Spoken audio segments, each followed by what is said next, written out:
그것은 단소소리였습니다. 하지만 평범한 단소소리가 절대 아니었습니다. 그 소리는 살아있었습니다. 마치 살아있는 생명체가 울부짖는 것처럼 한음한음이 사람들의 심장을 파고들어 후벼 팠습니다. 아니, 저게 사람이 내는 소리야? 나 심장이 아파. 왜 이러지? 엄마, 나 왜 눈물이 나? 사람들이 하나둘씩 소리의 근원지를 향해 걸어가기 시작했습니다. 지하도 가장 구석진 곳, 형광등조차 제대로 들어오지 않는 어두컴컴한 기둥 뒤편, 그곳에 그 할머니가 있었습니다. 여러분, 지금부터 제가 들려드릴 이야기를 믿으실 수 있겠습니까? 서울역 지하도에 어두컴컴한 복도가 보입니다. 발소리, 기침소리, 스마트폰 알림음, 그 모든 소음을 뚫고 들려오는 한 줄기 소리. 그것은 피리 소리였습니다. 아니, 피리라고 부르기에는 너무나 처절하고 너무나 아름다웠습니다. 2024년 1월 서울 한복판에서 일어난 이 믿기 힘든 사건은 악취와 오물로 가득한 지하도 바닥에서 시작되었습니다. 한 노숙자 할머니가 쥐고 있던 낙띠낡은 대나무 막대기 하나가 30년 동안 묻혀있던 대한민국 최악의 비극을 수면 위로 끌어올리게 될 줄은 그 누구도 단 한 사람도 예상하지 못했습니다. 카메라가 천천히 줌인됩니다. 그곳에는 여러분이 지금 보시는 이 할머니의 정체를 알게 되는 순간 여러분의 심장은 멈춰버릴 겁니다. 아니, 어쩌면 찢어질지도 모릅니다. 왜냐하면 이 이야기는 단순한 감동 스토리가 아니기 때문입니다. 이것은 한 어머니가 30년간 품어온 저주받은 사랑의 기록이고 우리 사회가 저질렀던 끔찍한 무관심의 증거이며 그리고 하늘에 있는 자식에게 닿기를 바라며 피를 토했던 한 인간의 마지막 절규입니다. 안녕하세요. 요지경 이야기입니다. 여러분, 오늘 이야기를 준비하면서 저는 눈물을 흘릴 수밖에 없었습니다. 지금 이 순간에도 목이 메어옵니다. 때는 2024년 1월 중순, 영하 12도까지 떨어진 매서운 한파가 서울을 덮친 날이었습니다. 퇴근 시간 서울역 지하보도는 언제나처럼 수천 명의 사람들로 북적였습니다. 두꺼운 패딩에 얼굴을 파묻은 직장인들, 이어폰을 끼고 스마트폰만 들여다보는 학생들, 술 냄새를 풍기며 비틀거리는 회식 귀가족들, 모두가 제 갈 길만 바쁘게 가던 그때였습니다. 뭐야 이 소리? 한 30대 남성 직장인이 걸음을 멈췄습니다. 그의 얼굴에는 믿을 수 없다는 표정이 역력했습니다. 이어폰을 빼고 주변을 둘러보는 그의 손이 미세하게 떨리기 시작했습니다.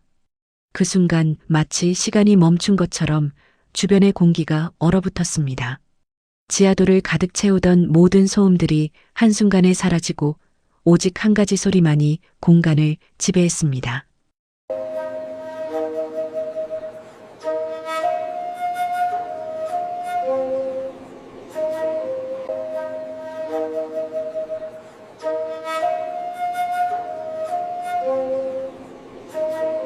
그것은 단소소리였습니다. 하지만 평범한 단소소리가 절대 아니었습니다. 그 소리는 살아있었습니다. 마치 살아있는 생명체가 울부짖는 것처럼 한음한음이 사람들의 심장을 파고들어 후벼 팠습니다. 아니, 저게 사람이 내는 소리야? 심장이 아파. 왜 이러지? 엄마, 나 왜 눈물이 나? 사람들이 하나둘씩 소리의 근원지를 향해 걸어가기 시작했습니다. 지하도 가장 구석진 곳, 형광등조차 제대로 들어오지 않는 어두컴컴한 기둥 뒤편, 그곳에 그 할머니가 있었습니다. 충격 그 자체였습니다. 온몸이 때로 범벅이 된 남루한 손바지, 몇 달은 빨지 않은 듯한 누더기 점퍼, 머리는 얽히고 설켜 새집을 이룬 백발, 얼굴은 검버섯과 주름으로 뒤덮여 실제 나이를 가늠할 수조차 없었습니다. 손톱 밑에는 검은 때가 끼어 있었고 발에는 구멍난 운동화를 신고 있었습니다. 누가 봐도 영락없는, 우리가 흔히 길거리에서 외면하고 지나치는 그런 노숙자의 모습이었습니다. 하지만 저건 할머니의 입술에 물려있는 것은 낡고 빛바랜 단소였습니다. 손때가 반질반질하게 묻어 본래의 색을 알 수 없을 정도로 달아 있었고 곳곳에 금이 가 있었습니다. 하지만 그 단소에서 나오는 소리는 세상에 저게 정말 저 할머니가 내는 소리야? 한 20대 여성이 눈물을 글썽이며 중얼거렸습니다. 그녀뿐만이 아니었습니다. 어느새 수십 명의 사람들이 할머니를 에워싸고 서 있었고 모두의 눈에서는 이유를 알 수 없는 눈물이 흘러내리고 있었습니다. 할머니는 눈을 꼭 감고 있었습니다. 두 뺨 위로는 이미 마른 눈물 자국이 세월의 주름과 뒤엉켜 있었고 그 위로 새로운 눈물이 끊임없이 강물처럼 흘러내렸습니다. 할머니의 몸은 미세하게 떨리고 있었습니다. 추위 때문인지 슬픔 때문인지 알 수 없었습니다. 아마도 둘 다였을 겁니다. 그 연주는 어떻게 표현해야 할까요? 애절하다? 아니, 그런 흔한 단어로는 부족합니다. 처절하다? 그것도 모자랍니다. 그것은 인간이 느낄 수 있는 가장 깊은 슬픔, 가장 애끓는 그리움, 가장 뼈아픈 후회가 모두 녹아들어간 소리였습니다. 마치 영혼이 몸 밖으로 빠져나와 울부짖는 것 같았습니다. 한음이 길게 울려 퍼질 때마다 사람들의 심장이 함께 조여들었습니다. 누군가는 가슴을 움켜쥐었고 누군가는 고개를 돌려 눈물을 훔쳤습니다. 특히 충격적이었던 것은 할머니의 손가락 움직임이었습니다. 그 주름지고 갈라진 손가락들이 단소의 구멍을 막았다 열었다 하는 모습은 마치 피아니스트의 손처럼, 아니, 어쩌면 그 이상으로 우아하고 정교했습니다. 저렇게 더러운 행색 속에서 저토록 고귀한 예술혼이 살아 숨쉬고 있다는 것이 믿기지 않았습니다. 여보, 나 왜 이러지? 심장이 찢어질 것 같아. 한 중년 남성이 아내의 손을 꼭 잡았습니다. 그의 눈시울도 붉어져 있었습니다. 나도 그래요. 저 소리는 그냥 피리 소리가 아니에요. 저건 뭔가를 애타게 부르는 소리 같아요. 정확한 지적이었습니다. 할머니의 연주에는 분명 부름이 담겨 있었습니다. 누군가를, 무언가를 처절하게 불러내고 있었습니다. 하지만 그것이 무엇인지, 그것이 누구인지는 아무도 알 수 없었습니다. 10분, 15분, 20분. 할머니의 연주는 끝날 기미가 보이지 않았습니다. 그리고 신기하게도 처음에는 호기심으로 모였던 사람들이 차마 자리를 뜨지 못하고 있었습니다. 마치 보이지 않는 끈에 묶인 것처럼 모두가 그 자리에 얼어붙어 할머니의 연주를 듣고 있었습니다. 어떤 대학생은 무릎을 꿇고 앉아 흐느끼고 있었고 어떤 할아버지는 지팡이에 몸을 기댄 채 하염없이 눈물을 흘리고 있었습니다. 드디어 연주가 끝났습니다. 마지막 음이 사라지고 지하도에는 무거운 침묵만이 남았습니다. 아무도 박수를 치지 않았습니다.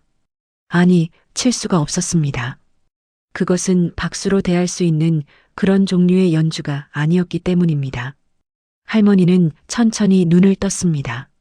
하지만 그 눈은 아무것도 보지 못하는 것 같았습니다. 초점 없는 눈빛으로 허공만을 바라보다가 단소를 품 안에 소중하게 넣었습니다. 그리고는 마치 영혼이 빠져나간 인형처럼 미동도 없이 그 자리에 앉아 있을 뿐이었습니다. 할머니, 괜찮으세요? 한 젊은 여성이 조심스럽게 다가가 말을 걸었지만 할머니는 마치 그 여성이 존재하지 않는 것처럼 아무런 반응도 보이지 않았습니다. 에휴, 정신이 온전치 않은 것 같네. 그래도 저 연주 실력은 도대체 어떻게 된 거야? 신기하긴 한데 냄새가 너무 심해서 도저히 못 있겠어. 가자. 사람들이 하나둘씩 자리를 떠나기 시작했습니다. 몇몇 사람들이 1,000원, 5,000원짜리 지폐를 할머니 앞에 놓고 갔지만 할머니는 그것들을 쳐다보지도 않았습니다. 돈이 바람에 날려가도 누군가가 밟고 지나가도 할머니는 그저 허공만을 바라볼 뿐이었습니다. 그날 이후 할머니는 서울역 지하도의 미스터리가 되었습니다. 불규칙하게 나타났다가 사라지기를 반복했습니다. 어떤 날은 새벽에, 어떤 날은 한밤중에 나타나 연주를 했습니다. 하지만 누구도 그녀에게 다가갈 수 없었습니다. 그녀는 철저히 자신만의 세상에 갇혀 있었고 바깥 세상과는 완전히 단절되어 있었습니다. 대체 저 할머니는 누구일까? 무슨 사연이 있는 걸까? 왜 저렇게 슬픈 소리를 내는 거지? 사람들의 궁금증만 쌓여갔지만 그 누구도 그 질문에 답을 찾지 못했습니다. 그리고 그때 아무도 몰랐습니다. 저 단소 소리 속에 30년 전 LA에서 벌어진 끔찍한 비극이 담겨 있다는 것을 저 할머니가 평생을 바쳐 우리 문화를 지켜온 국가무형 문화재라는 것을, 그리고 저 소리가 하늘에 있는 죽은 가족을 향한 마지막 외침이라는 것을 말입니다. 폭풍 전야의 고요함이었습니다. 곧 이 작은 불씨는 대한민국 전체를 뒤흔드는 거대한 화마가 되어 번져나갈 것이었습니다. 할머니의 기이한 연주가 계속되면서 서울역 지하도에는 묘한 분위기가 형성되기 시작했습니다. 처음 며칠간은 신기해하며 발걸음을 멈추던 사람들도 시간이 지나자 태도가 달라지기 시작했던 겁니다. 아, 또 저 할머니네. 진짜 매일 똑같은 소리 듣기도 지겹다. 한 30대 직장인이 코를 막으며 빠르게 지나쳤습니다. 엄마, 저기 냄새나는 할머니다. 빨리 가자. 어린아이의 손을 잡은 엄마가 아이를 급히 끌고 자리를 피했습니다. 아이는 고개를 돌려 할머니를 바라봤지만 엄마는 더 세게 아이의 손을 잡아당겼습니다. 현실은 잔인했습니다.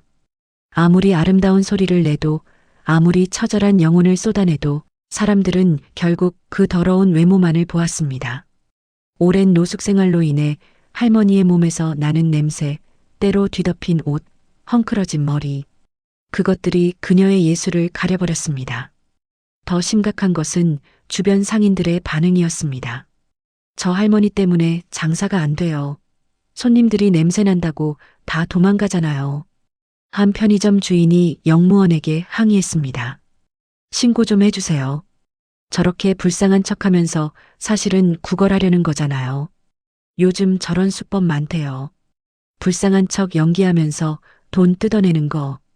분식집 사장님도 거들었습니다. 사람들의 편견과 무관심은 높고 견고한 벽이 되어 할머니를 에워쌌습니다. 영무원들도 난처하기는 마찬가지였습니다. 어르신, 여기서는 연주를 하시면 안 됩니다. 다른 곳으로 가주세요. 하지만 할머니는 들리지 않는 사람처럼 아무런 반응이 없었습니다. 그저 허공만을 바라볼 뿐이었습니다. 아니, 말을 해도 대답이 없어. 이거 어떻게 하라는 거야? 영무원들은 난감해했지만 강제로 어떻게 할 수도 없는 노릇이었습니다. 할머니는 누구에게도 해를 끼치지 않았고 단지 조용히 앉아서 단소를 불 뿐이었으니까요. 그렇게 세상은 점점 더 차갑게 할머니를 외면해 갔습니다. 하지만 단 한 사람만은 달랐습니다. 김유진, 24살의 다큐멘터리 전공 대학생. 그녀는 그날도 학교 과제를 위해 카메라를 들고 서울역 주변을 배회하다가 우연히 할머니의 연주를 듣게 되었습니다. 뭐야 이 소리. 유진의 발걸음이 저절로 멈춰섰습니다. 그녀는 단순한 영상과 학생이 아니었습니다. 어려서부터 할머니 손에 이끌려 국악학원을 다녔고 대학에서도 국악을 부전공으로 공부하고 있었습니다. 남들보다 우리 소리에 대한 이해가 깊었던 겁니다. 처음 10초는 특이한 노숙자네 싶었습니다. 하지만 20초, 30초 연주를 들으면 들을수록 유진의 온몸에는 소름이 돋기 시작했습니다. 이건 말도 안 돼. 저 식임새, 저 농연, 저건 최소 수십 년은 수련한 사람만이 낼 수 있는 소리야. 아니, 어쩌면 평생을. 유진의 손이 떨렸습니다. 그녀는 급히 가방에서 카메라를 꺼내 녹음을 시작했습니다. 심장이 미친 듯이 뛰었습니다. 이건 뭔가 잘못된 거라는 확신이 들었습니다. 저런 경지의 연주자가 왜 저런 모습으로 길거리에 있단 말인가. 연주가 끝나고 유진은 조심스럽게 할머니에게 다가갔습니다. 할머니, 안녕하세요. 제 이름은 김유진이라고 해요. 대답은 없었습니다. 아까 연주 정말 감동 깊게 들었어요. 어디서 그렇게 단소를 배우셨어요? 여전히 침묵뿐이었습니다. 할머니는 마치 유진이 존재하지 않는 것처럼 초점 없는 눈으로 허공만을 바라보고 있었습니다. 할머니 들리세요? 제 말. 유진이 조심스럽게 할머니의 어깨를 건드리려는 순간이었습니다.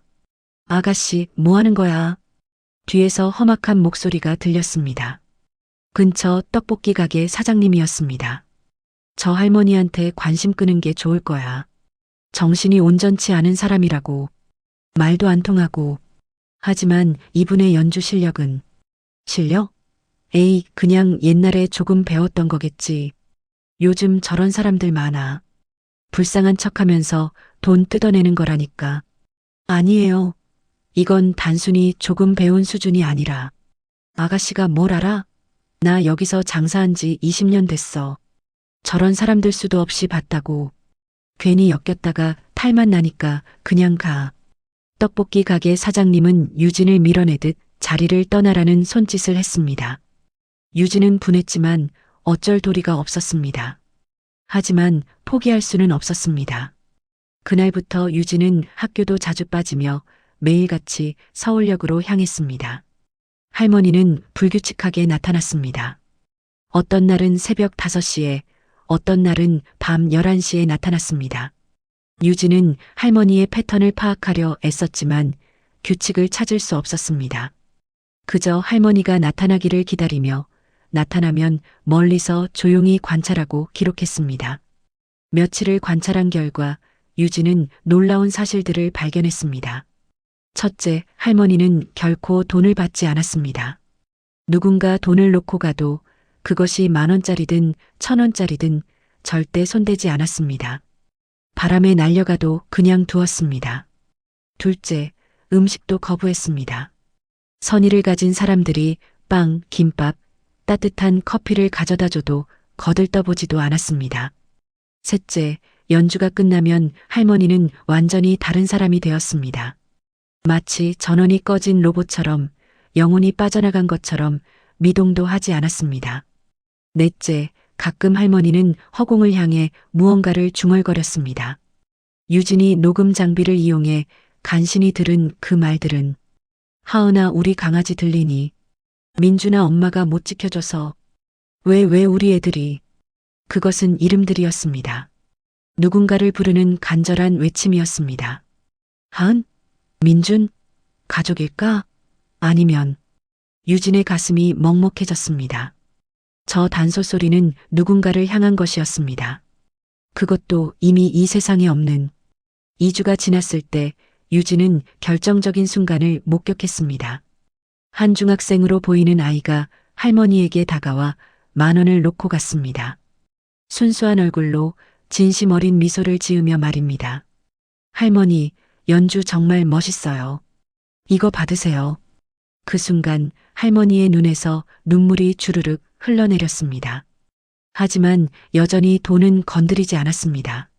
중학생 아이가 떠난 후 할머니는 떨리는 손으로 단소를 들어 입에 댔습니다.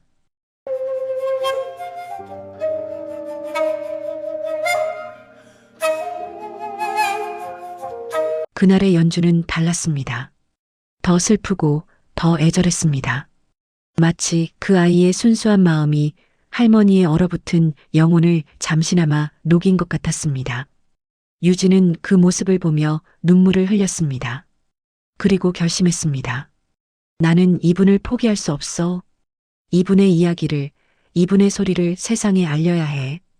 이대로 둬서는 안 돼. 하지만 유진을 향한 주변의 시선은 점점 더 차가워졌습니다. 또 왔네, 저 여학생. 저러다가 큰일 나는 거 아니야? 혹시 저 할머니 이용해서 유튜브나 뭐 그런 거 하려는 거 아니야? 요즘 젊은 애들 무섭다니까. 다 돈벌이로 보는 거지. 유진은 억울했습니다. 하지만 변명할 수도 없었습니다. 그저 묵묵히 할머니를 지켜볼 뿐이었습니다. 어느 날 유진의 대학교 지도교수가 그녀를 불렀습니다. 유진아, 요즘 학교도 자주 안 나오고 과제도 제출 안 하고 무슨 일 있니?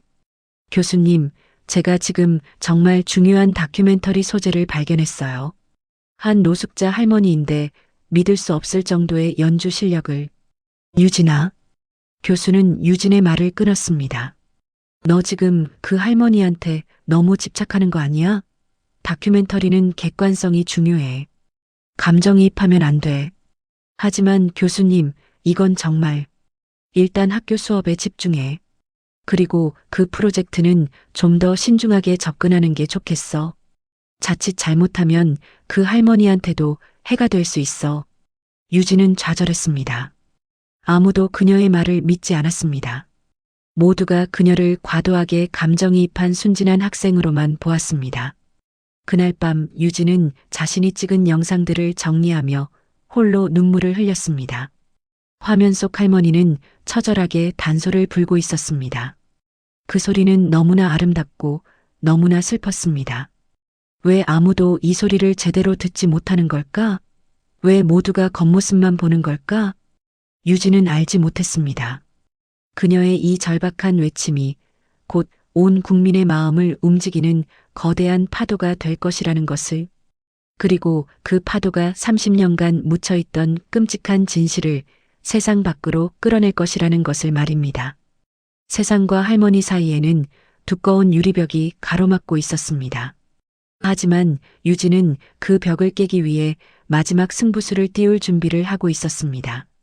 그것은 자신의 모든 것을 거는 도박이었습니다. 2월로 접어들면서 날씨는 더욱 매서워졌습니다. 한파경보가 연일 발령되었고 체감온도는 영하 18도까지 떨어졌습니다. 뉴스에서는 매일같이 독거노인과 노숙자들의 안전을 당부하는 보도가 나왔지만 정작 할머니를 도우려는 사람은 아무도 없었습니다. 유진은 점점 더 불안해졌습니다. 할머니의 상태가 눈에 띄게 나빠지고 있었기 때문입니다. 처음 봤을 때도 야위었지만 이제는 정말 뼈만 앙상하게 남은 것처럼 보였습니다. 뺨은 깊이 꺼졌고 눈은 더욱 움푹 들어갔습니다. 손은 시퍼렇게 얼어붙어 있었고 입술은 갈라져 피가 맺혀 있었습니다. 더 심각한 것은 할머니의 정신 상태였습니다. 연주 중에 갑자기 멈추고 허공을 향해 소리를 지르기 시작했습니다. 안 돼. 민준아, 뛰어. 어서 뛰란 말이야. 할머니의 목소리는 공포에 질려 있었습니다. 하은아, 엄마 뒤에 숨어. 어서. 할머니는 마치 눈앞에서 무언가 끔찍한 일이 벌어지는 것처럼 두 손을 허공에 휘저었습니다. 불이야. 불이 났어. 하은이 데리고 나와.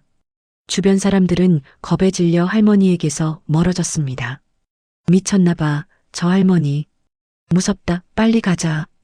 유진만이 멀리서 그 모습을 지켜보며 가슴을 쥐어뜯었습니다. 할머니의 정신은 이미 30년 전 어느 날로 돌아가 있었습니다. 그날의 악몽을 매일 밤 되풀이하며 살고 있었던 겁니다. 유진은 더 이상 참을 수가 없었습니다. 경찰에 신고했습니다. 여보세요, 신고 접수 부탁드립니다. 서울역 지하도에 노숙하시는 할머니 한 분이 계신데 건강이 너무 안 좋아 보여서요. 정신도 온전치 않으시고 30분 후 경찰이 도착했습니다. 하지만 결과는 허무했습니다.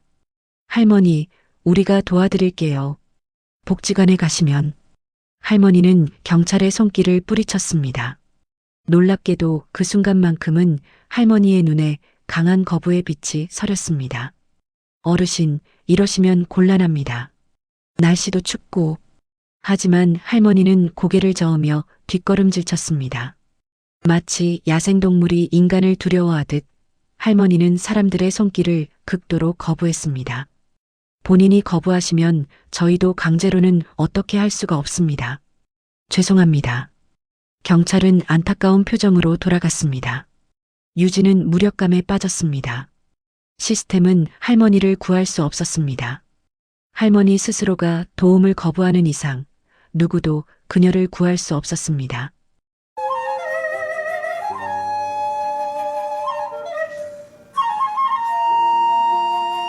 2월 14일 발렌타인데이였습니다. 그날 밤은 유난히 비가 많이 내렸습니다. 차가운 겨울비가 무자비하게 지하도를 적셨습니다. 유진은 집에서 편히 쉬고 있었지만 마음이 불안했습니다. 이 비를 맞으면 할머니는 어떻게 될까? 유진은 결국 우산을 챙겨 서울역으로 달려갔습니다. 지하도에 도착했을 때 유진이 본 광경은 평생 잊을 수 없는 충격이었습니다. 할머니는 그곳에 있었습니다. 빗물이 흥건하게 고인 차가운 시멘트 바닥에 온몸이 비에 흠뻑 젖은 채 앉아 있었습니다. 지하도는 구조상 비를 완전히 막을 수 없었고 할머니가 있는 곳은 특히 비가 많이 샜습니다. 할머니의 옷은 물에 젖어 몸에 달라붙어 있었고 백발에서는 빗물이 줄줄 흘러내렸습니다. 입술은 보라색으로 변해 있었고 온몸이 오들오들 떨리고 있었습니다. 할머니, 유진이 우산을 들고 뛰어갔지만 할머니는 유진을 보지 못했습니다. 아니, 보려고 하지 않았습니다. 그리고 그 순간 할머니는 떨리는 손으로 품속에서 단소를 꺼냈습니다. 할머니, 지금은 안 돼요. 이러다 정말 큰일 나요. 유진이 만류했지만 소용없었습니다. 할머니는 얼어붙어 제대로 움직이지도 않는 손가락으로 단소를 들어 올렸습니다. 그리고 입에 댔습니다. 그날 밤의 연주는 지옥에서 울려 퍼지는 소리 같았습니다. 빗소리와 뒤섞인 단소 소리는 너무나 처절했습니다. 그것은 하늘을 향한 저주였고 세상을 향한 원망이었으며 운명을 향한 항변이었습니다. 할머니의 몸은 극심하게 떨렸지만 단소를 부는 입술만큼은 굳건했습니다. 눈에서는 눈물인지 빗물인지 모를 액체가 끊임없이 흘러내렸습니다. 그 소리는 사람의 소리가 아니었습니다. 귀신이 곡하는 소리, 죽은 자가 살아있는 자를 부르는 소리, 저승과 이승의 경계에서 울려 퍼지는 소리 같았습니다. 유진은 그 자리에 주저앉아 통곡했습니다. 할머니의 연주를 막을 수도 없었고 그렇다고 그냥 떠날 수도 없었습니다. 그저 함께 비를 맞으며 함께 울 수밖에 없었습니다. 10분, 20분, 30분 연주는 계속되었습니다. 할머니의 의식은 이미 저 멀리 날아가 있었습니다. 1992년 4월 29일 LA 코리아타운. 폭동이 일어났대요. 가게 문 닫고 빨리 대피하세요. 서연의 다급한 목소리가 들렸습니다. 하은아, 무서워하지 마. 엄마가 지켜줄게. 7살 하은이가 엄마의 치마를 꼭 잡고 떨고 있었습니다. 민준아, 뒷문으로 나가자. 하지만 너무 늦었습니다. 폭도들이 이미 가게를 포위했습니다. 한국인들이다. 여기 한국인들. 유리창이 깨지는 소리, 불이 번지는 소리, 사람들의 비명. 할머니의 연주는 그 순간을 재현하고 있었습니다. 단소 소리로 그날의 공포를, 그날의 절망을, 그날의 분노를 토해내고 있었습니다. 마지막 음이 터져 나왔습니다. 그것은 소리가 아니었습니다. 영혼의 절규였습니다. 연주가 끝나고 할머니는 그대로 쓰러졌습니다. 할머니, 유진이 황급히 달려가 할머니를 부축했습니다. 할머니의 몸은 얼음장처럼 차가웠습니다. 할머니, 정신 차리세요. 할머니. 하지만 할머니는 의식을 잃은 상태였습니다. 유진은 떨리는 손으로 119에 전화를 걸었습니다. 그리고 결심했습니다. 더 이상 참고 기다릴 수 없다고. 이대로 두면 할머니는 정말 돌아가신다고. 세상이 움직이지 않는다면 내가 세상을 움직여야 한다고. 유진은 비에 젖은 손으로 카메라를 꺼냈습니다. 그리고 쓰러진 할머니와 그 옆에 놓인 단소, 빗물에 젖은 그 처절한 광경을 담기 시작했습니다. 이것이 세상을 뒤흔들 폭탄의 뇌관이 될 것이라는 것을 그때 유진은 알지 못했습니다. 구급차가 도착했고 할머니는 병원으로 옮겨졌습니다. 다행히 생명에는 지장이 없었지만 의사는 심각한 경고를 했습니다. 이대로 계속 노숙 생활을 하시면 한 달을 못 버티실 겁니다. 유진은 그날 밤 집으로 돌아와 밤새 영상을 편집했습니다. 떨리는 손으로 눈물을 흘리며 할머니의 마지막 모습이 될지도 모르는 그 영상을 완성했습니다. 그리고 업로드 버튼을 눌렀습니다. 제목은 이렇게 붙였습니다. 긴급! 지하도의 인간문화재, 이분을 구해주세요. 그것은 한 대학생의 작은 외침이었습니다. 하지만 그 외침은 곧 대한민국 전체를 뒤흔드는 거대한 함성이 될 것이었습니다. 영상을 업로드하고 유진은 침대에 쓰러졌습니다. 온몸이 비에 젖어 오한이 났고 정신적 충격으로 머리가 지끈거렸습니다. 하지만 잠은 오지 않았습니다. 스마트폰을 켜고 끄기를 반복하며 영상의 반응을 확인했습니다. 첫 1시간 조회수 52회, 2시간 조회수 134회, 3시간 조회수 412회. 역시 소용없나? 유진은 절망했습니다. 구독자 3,000명의 작은 채널에서 할 수 있는 것은 여기까지였던 걸까요? 새벽 4시 유진은 지친 몸을 이끌고 겨우 잠이 들었습니다. 그리고 아침 8시 스마트폰의 연속된 알림음에 깼습니다. 띵, 띵띵띵, 띵띵띵띵띵. 스마트폰이 미친 듯이 울려댔습니다. 유진은 부스스한 눈을 비비며 화면을 켰습니다. 그 순간 유진의 눈이 휘둥그레졌습니다. 뭐야 이게. 조회수 124만 7,593회. 댓글 1만 2,847개. 좋아요 23만 7,492개.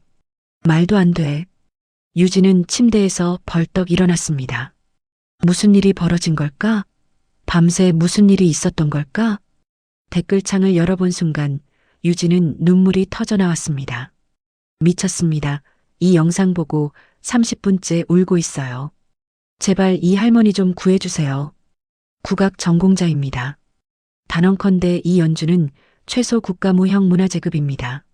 저 식임새, 저호흡 평생을 수련해도 저 경지에 도달하기 어렵습니다. 로그인 10년 만에 처음 합니다. 댓글 달려고요. 제발 이분을 찾아서 도와주세요. 우리 사회가 이래서는 안 됩니다. 투표하러 왔습니다. 아니 댓글 달러 아무튼 왔습니다. 보는 내내 울었어요. 대체 무슨 사연이길래. 댓글은 끝없이 이어졌습니다.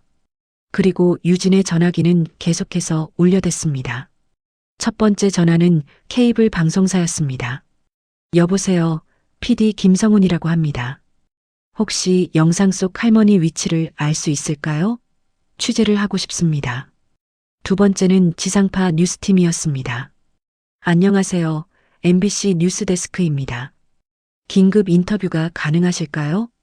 세 번째, 네 번째, 다섯 번째 전화는 쉴 새 없이 걸려왔습니다.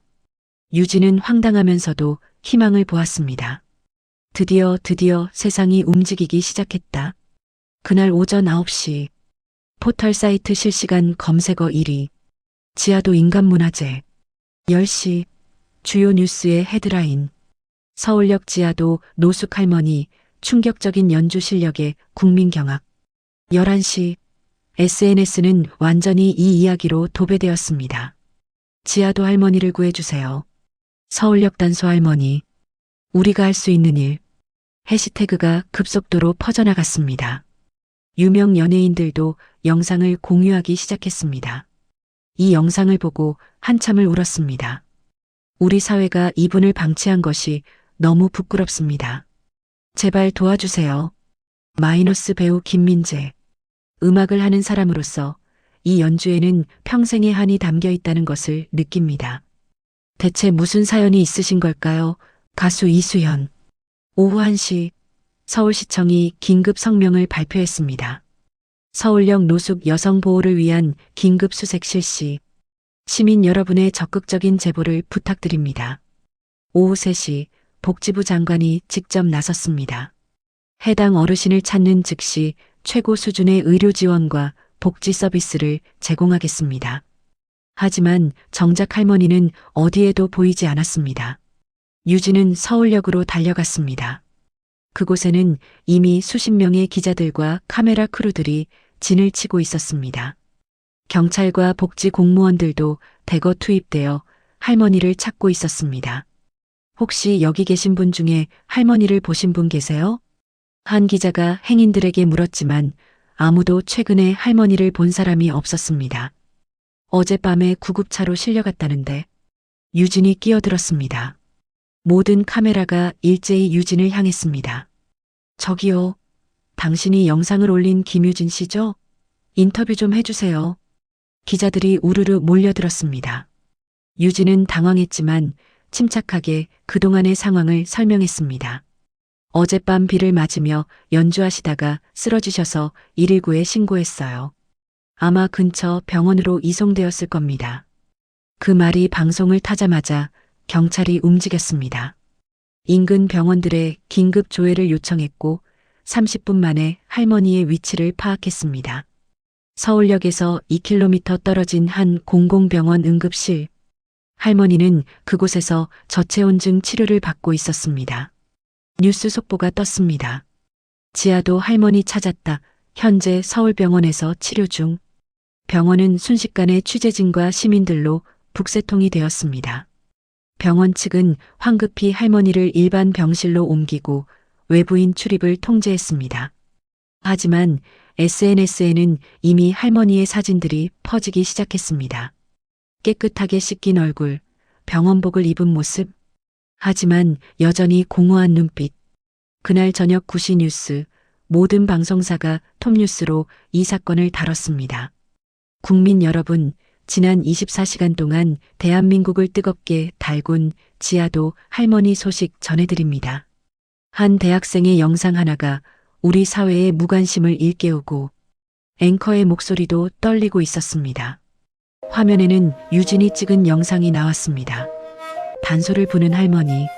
그 처절한 모습에 뉴스를 보던 수백만 국민들이 동시에 눈물을 흘렸습니다. 거실에서 뉴스를 보던 한 가족. 엄마, 저 할머니 왜 저러는 거야? 7살 딸이 물었습니다. 몰라. 엄마도 잘 모르겠어. 엄마는 눈물을 닦으며 말했습니다. 옆에 앉은 아빠도 붉어진 눈으로 화면을 응시하고 있었습니다. 어느 대학교 기숙사 방. 야, 이거 봐. 지아도 할머니 뉴스 나온다. 룸메이트 4명이 작은 TV 앞에 모여들었습니다. 연주 장면이 나오자 평소 욕설을 입에 달고 살던 한 남학생이 조용히 눈물을 닦았습니다. 야, 나 왜 눈물 나냐? 너만 그러냐? 나도 그래. 어느 회사 회식 자리. 부장님, 저기 TV 좀 틀어주세요. 지아도 할머니 뉴스 한다는데. 술집 TV에 뉴스가 나오자 시끄럽던 회식 자리가 순식간에 조용해졌습니다. 취한 사람도 안 취한 사람도 모두가 숙연한 표정으로 화면을 바라보았습니다. 대한민국이 하나가 되는 순간이었습니다. 지역도, 나이도, 정치 성향도 관계없이 모두가 한 할머니의 아픔에 공감했습니다. 온라인 커뮤니티에는 성금을 모으자는 제안이 빗발쳤습니다. 할머니를 위한 모금 운동 시작합니다. 단 몇 시간 만에 1억 원이 모였습니다. 그리고 계속 늘어나고 있었습니다. 유진은 병원 복도에 앉아 이 모든 상황을 멍하니 지켜보고 있었습니다. 불과 24시간 전만 해도 아무도 신경 쓰지 않던 할머니가 이제는 온 국민의 관심사가 되었습니다. 드디어 세상이 할머니를 보기 시작했다. 유진은 안도의 눈물을 흘렸습니다. 하지만 이것은 시작에 불과했습니다. 정말 충격적인 진실은 이제부터 밝혀질 것이었습니다. 그날 밤 11시 한 제보 전화가 방송국에 걸려왔습니다. 여보세요. 저 혹시 그 할머니 국악인 이순옥 선생님 아니신가요? 제가 20년 전에 공연에서 뵀었는데 그 한 통의 전화가 30년간 봉인되어 있던 끔찍한 비극의 봉인을 풀기 시작했습니다. 다음 날 아침 대한민국은 또 한 번 충격에 휩싸였습니다. 새벽 6시 긴급 속보가 떴습니다. 지아도 할머니 신원 확인 국가무형문화재 단소산조 보유자 이순옥, 나이 78세, 명인으로 밝혀져. 뉴스를 본 사람들은 말을 잃었습니다. 뭐라고? 국가무형문화재? 저 할머니가? 말도 안 돼. 하지만 그것은 사실이었습니다. 이어서 이순옥 할머니가 젊으셨을 때 단독 무대로 대금과 단소를 연주하는 영상이 나왔습니다.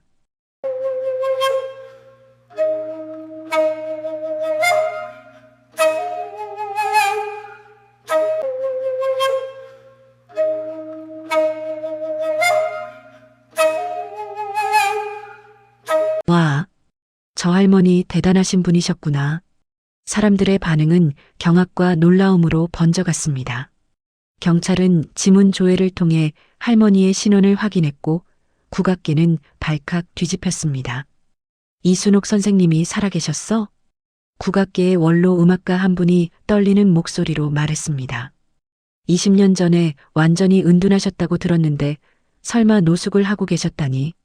국립국악원이 긴급 기자회견을 열었습니다. 이순옥 명의는 1970년대부터 2000년대 초반까지 우리나라 단소 예술의 최고봉으로 활동하신 분입니다. 수많은 제자를 양성하셨고 국내외 공연에서 우리 국악의 아름다움을 알리셨습니다. 국악원장의 목소리가 떨렸습니다. 하지만 2000년대 초반 개인적인 사정으로 모든 활동을 중단하시고 은둔 생활을 시작하셨습니다. 저희도 여러 차례 찾아뵙고 복귀를 권유했지만 명인께서는 완강히 거부하셨습니다. 그리고 어느 순간부터 연락이 완전히 끊겼고 화면에는 과거 이순옥 명인의 공연 사진들이 나왔습니다. 우아한 한복을 입고 대금을 연주하는 모습, 밝게 웃으며 제자들을 가르치는 모습, 시상식에서 상을 받는 모습, 그 사진 속의 명인과 지하도의 노숙자 할머니가 동일 인물이라는 사실이 믿기지 않았습니다. 도대체 무슨 일이 있었던 거지? 사람들의 궁금증은 극에 달했습니다. 그리고 오후 2시 폭탄 같은 후속 보도가 터졌습니다. 이순옥 명인 가족 1992년 LA 폭동으로 전원 사망 30년간 품어온 비극. 앵커의 목소리가 심하게 떨렸습니다. 이순옥 명인의 외동아들 박민준 씨는 1990년 초 미국 LA로 이민을 떠났습니다. 아내 최서연 씨 그리고 당시 7살이던 딸 박하은 양과 함께였습니다. 화면에는 흐릿한 가족 사진이 나왔습니다. 행복하게 웃고 있는 젊은 부부와 귀여운 소녀. 박민준 씨 가족은 LA 코리아타운에서 작은 식료품점을 운영하며 평범하게 살고 있었습니다. 하지만 앵커가 잠시 말을 멈췄습니다. 숨을 크게 들이마신 후 떨리는 목소리로 계속했습니다. 1992년 4월 29일 LA 폭동이 발생했습니다. 로드니 킹 사건에 분노한 군중들은 LA 전역에서 폭력 사태를 일으켰고 특히 한인 상점들이 집중적인 공격을 받았습니다. 화면에는 당시 LA 폭동의 참혹한 영상이 나왔습니다. 불타는 건물들, 약탈당하는 상점들, 공포에 질린 사람들. 박민준 씨의 가게도 폭도들의 표적이 되었습니다. 당시 가게 안에는 박민준 씨 부부와 어린 딸 하은 양이 있었고 앵커의 눈에서 눈물이 흘러내렸습니다. 수십 년 경력의 베테랑 앵커였지만 감정을 주체할 수 없었습니다. 세 분 모두 그날 밤 숨진 채 발견되었습니다. 대한민국이 숨을 멈췄습니다. 한국에 계시던 이순옥 명인과 남편 박종수 씨에게 이 비보가 전해졌습니다. 외동아들과 며느리 그리고 눈에 넣어도 아프지 않을 손녀를 한순간에 잃은 충격은 남편 박종수 씨는 아들의 부음을 듣고 심장마비로 쓰러져 이틀 후 세상을 떠났습니다. 화면을 보던 국민들은 경악했습니다. 세상에, 한순간에 가족 전부를. 이게 말이 되나? 거실에서 뉴스를 보던 한 가정. 여보, 이게 사람이 겪을 일이야? 아내가 눈물을 흘리며 말했습니다. 아들, 며느리, 손녀, 남편까지 한꺼번에 다. 남편도 주먹을 불끈 쥐고 있었습니다. 분노인지 슬픔인지 알 수 없는 감정이 온몸을 휘감았습니다. 대학교 강의실에서는 수업이 중단되었습니다. 교수님, 저 뉴스 좀 봐도 될까요? 한 학생이 스마트폰을 들이밀었습니다. 교수는 기사를 읽더니 안경을 벗고 눈을 감았습니다. 오늘 수업은 여기까지 하겠습니다. 교수의 목소리가 갈라졌습니다. 회사 사무실에서도 일손이 멈췄습니다. 이게 진짜예요? 한 여직원이 컴퓨터 화면을 가리키며 떨리는 목소리로 물었습니다. 진짜래, 30년 전 일이라는데. 옆자리 직원이 대답했습니다. 사무실은 무거운 침묵에 휩싸였습니다. SNS는 완전히 마비되었습니다. 너무 많은 사람들이 동시에 게시글을 올리고 공유하면서 서버가 일시적으로 다운되는 사태까지 벌어졌습니다. 30년 동안 이 고통을 혼자 견뎌오셨다니. 그래서 그렇게 슬픈 소리를 내셨던 거구나. LA 폭동 우리가 잊고 있던 역사의 상처. 뉴스는 계속되었습니다. 가족을 잃은 충격으로 이순옥 명의는 실어증에 걸렸습니다. 말을 할 수 없게 된 명의는 모든 사회 활동을 중단하고 은둔 생활에 들어갔습니다. 관계자 증언에 따르면 명의는 가끔 옛 제자들을 만났지만 한마디도 하지 않았다고 합니다. 그저 단소만 부셨다고 하는데 한올로 국악인의 인터뷰가 나왔습니다. 10년 전쯤인가 선생님 댁을 찾아뵀습니다. 문을 열어주셨는데 완전히 다른 사람이 되어 계셨어요.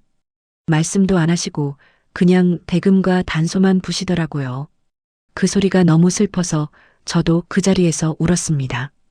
인터뷰하는 사람의 눈에서 눈물이 흘렀습니다.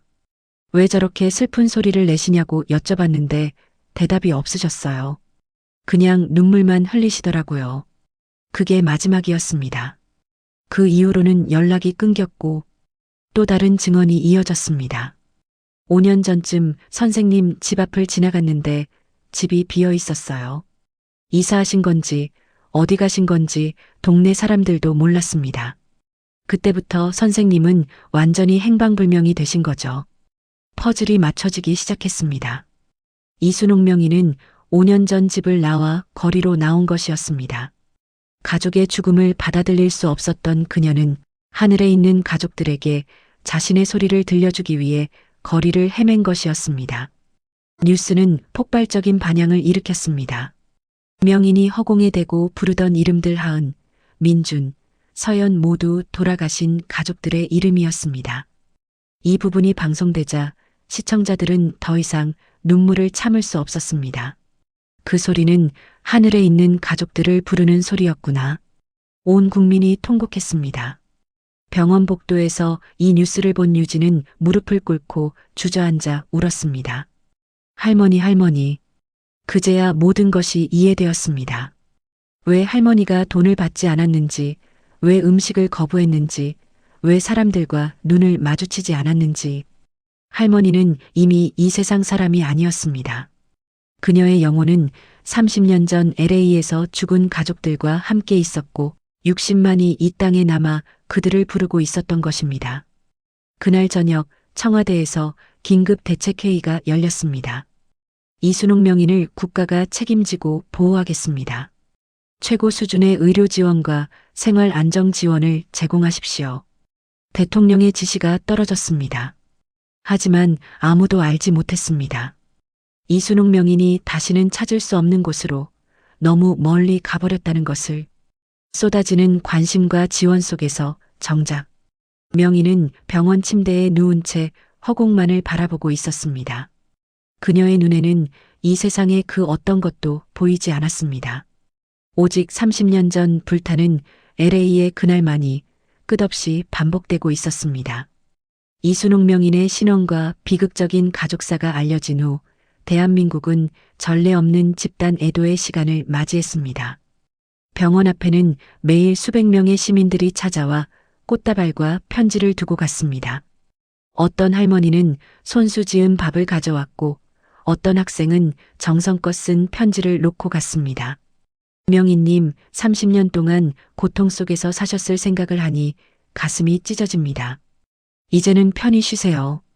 저희가 명인님을 지켜드리겠습니다. 하지만 정작 이순옥 명인은 그 어떤 것에도 반응하지 않았습니다.